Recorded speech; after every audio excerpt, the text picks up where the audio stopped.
வணக்கம். இன்னைக்கு நம்ம ஒரு ஹாட் டாபிக் பத்தி பார்க்கலாம். இப்ப சோஷியல் மீடியால எதுல பார்த்தாலும் இமிகிரன்ட்ஸ் பத்தி தான் பேச்சு. அதுலயும் குறிப்பா இந்தியர்களுக்கு எதிராக தான் நடக்குது அப்படி இப்படின்னு தான் நியூஸ் போயிட்டு இருக்கு. நான் ஆஸ்திரேலியால இருக்கிறதுனால இங்க நடக்கிறத சொல்றேன். இங்க ஆகஸ்ட் 31ஆம் தேதி மார்ச் ஃபார் ஆஸ்திரேலியான்ற ப்ரொடெஸ்ட் நடந்தது. அதுல அவங்க வச்ச முக்கியமான டிமாண்ட் மாஸ் இமிகிரேஷன்ஸோட நம்பர்ஸை குறைங்கன்னு தான். இங்க இருக்க இந்தியன்ஸை திருப்பி அனுப்புங்கன்னோ, இனிமே இந்தியால இருந்து யாரையும் அனுமதிக்க கூடாதுன்னோலாம் இல்லை. மீடியால வர விதவிதமான தகவலை பார்த்தா ஒரு வடிவேல் காமெடி இருக்கே, மாப்பிள்ள சொம்பு கேட்டாருன்னு, அதுதான் ஞாபகத்துக்கு வருது. சரி, இந்த ப்ரொட்டஸ்டுக்கான காரணம் என்னன்னு பார்க்கலாமா? இங்க வர இமிகிரன்ஸோட நம்பர்ஸ் நாளுக்கு நாள் ஜாஸ்தி ஆகுது.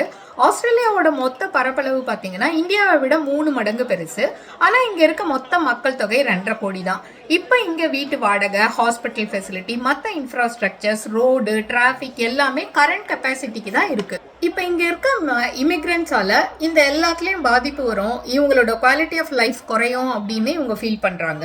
இதை இங்க இருக்க இமிகிரன்ஸோ இல்லைன்னா இனிமே இப்போ வரப்போறவங்களோ எப்படி ஃபேஸ் பண்ணணும்னு நாம நெக்ஸ்ட் வீடியோல பார்க்கலாம். சரி, நம்ம வாழ்க்கை நம்ம கையில, வாழ்ந்துதான் பார்ப்போமே, எதையும் சமாளிக்கலாங்கிற எண்ணத்தோட